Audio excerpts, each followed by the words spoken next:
Welcome back, everybody, to day 30. We have already hit 30 days into this blueprint to muscle. Today is a grow day. You know the drill. Recover, eat, grow, and enjoy this video where today I'm going to be covering my top 5 do nots at the gym. Now, there are a ton of videos out there from different YouTubers focusing on the top 5 do nots because it's pet peeve of that YouTuber or it annoys them or something like that. I don't like to keep my channel so much about drama. I'd rather focus on positivity and helping you get the most out of your time in the gym. So these top 5 do nots are going to be focused on things that you shouldn't do in order to get the best results and maximize your time during the workout. Number 1, do not get sucked into the more is better mentality. Now, this applies both to the days that you go to the gym and the amount of time that you spend at the gym. Especially for beginner lifters who get really excited about putting on muscle, they think that the more time they spend in the gym and the more days they go to the gym, the more they're going to stimulate muscle growth. I see a lot of people in the gym who think that they have to go 6 or 7 days a week and train for 2 or 3 hours at a time. They have that more is better mentality. I even have a lot of my clients who, when they fill out the questionnaires, tell me that they work out 3 to 4 days a week, maybe 5, but that they can do 6 or 7 if I need them to. And that's never the solution. More is not better in this case, and let me tell you why. People think that at the gym is where they grow. So the more time they're at the gym, the more they grow. But that's actually incorrect.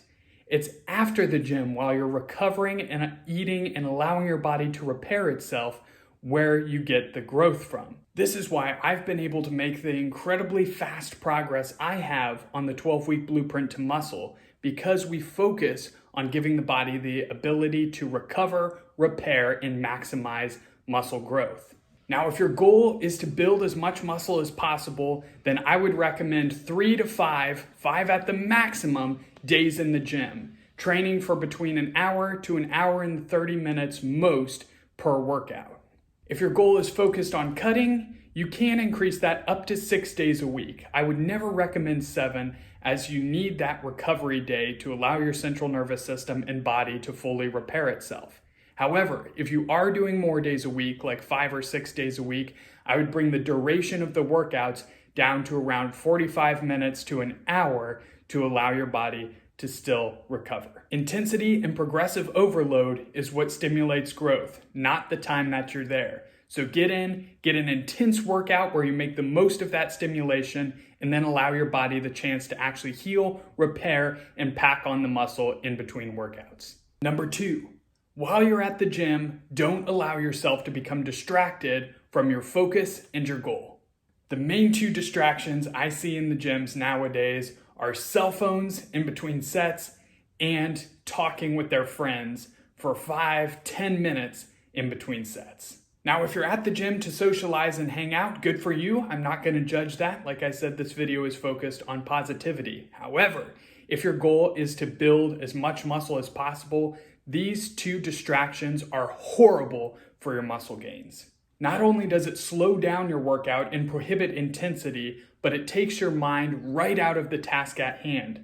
That warrior mentality that you have to maximize your time and intensity in the gym and truly stimulate that growth.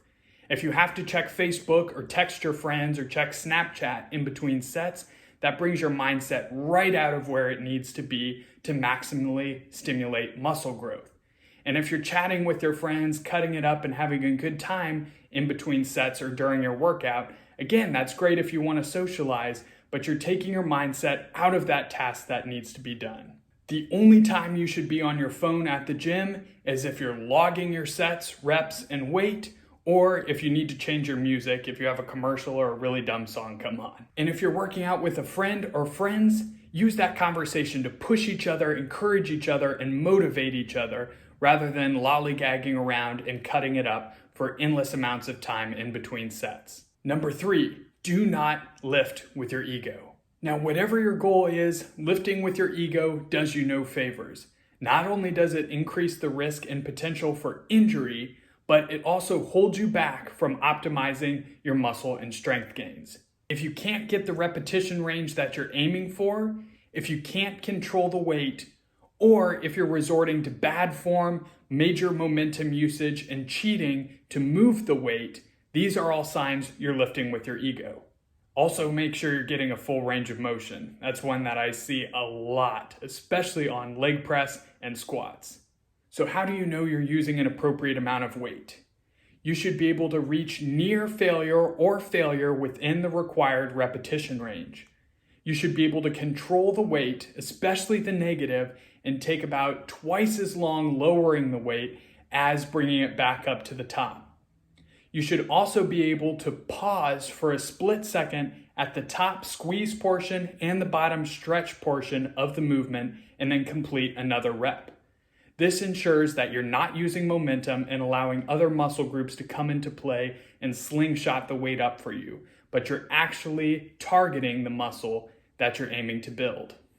This was huge for muscle growth with me, and I encourage you to go back and watch some of my earlier videos if you haven't yet, where I demonstrate the tempo that I use during workouts to maximally target and stimulate muscle hypertrophy. Number 4, don't fill your workout with junk volume. Now, high volume training can actually be a great way to go. I'm not saying high volume training is junk. However, there is such a thing as junk volume.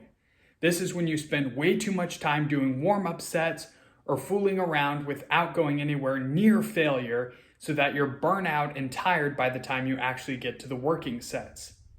Doing 20 mild sets for biceps is going to give you much less stimulation and growth than doing 4 or 5 hard, intense working sets for biceps. So use the warm-up reps just for that. Get in, use just enough weight and just enough reps to get the muscle warm, online, and ready to fire and go for the working sets. And use the sets to stimulate the muscle and just progressively overload and beat your weight, repetition, or amount of sets from the previous workout. Anything more than that is just cutting into your ability to recover and grow. And lastly, number 5, don't get caught up in the ticky-tack technicalities of the workout.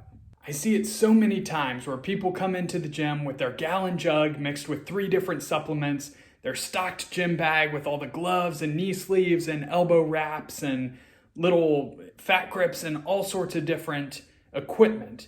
Then when they go to the actual workout, I see no intensity. They're so focused on doing the exercises exactly by the book and taking every technicality and trying out these fancy angles and different cable and banded exercises that they see these YouTube and Instagram influencers use for views, and they think that that's going to make them grow. Heavy squats or leg presses will always grow your legs more than some sort of reverse banded single leg pulsing leg extension. Heavy chest presses are always going to grow your chest more than 10 different angles of some sort of cable chest fly movement. Now, I'm not saying that the fancy movements don't have a place. They do. You can use them to warm up the muscles, pre-exhaust them, or finish them off with a good pump. But when your entire workout is focusing on these little technical minutia exercises, then you're missing out on the heavy, intense, bread and butter compound movements that are really going to stimulate the most growth. That's why it always seems to be the people who try to look the most book smart in the gym are usually the ones that look like they don't lift at all. It's good to use science to train, but not at the expense of intensity. Intense, heavy lifting, even done improperly, will always give you better results than scientific, precise lifting with absolutely no intensity at all. So of course, the best option is to combine the best of both worlds. All right, that does it for my top 5 do-nots at the gym. If you feel like I missed any, feel free to leave them in the comments section below, or if you have any questions or would like some clarifications on any of those tips, you can let me know as well. I hope you have a fantastic rest of your grow day, and I will see you for tomorrow's video.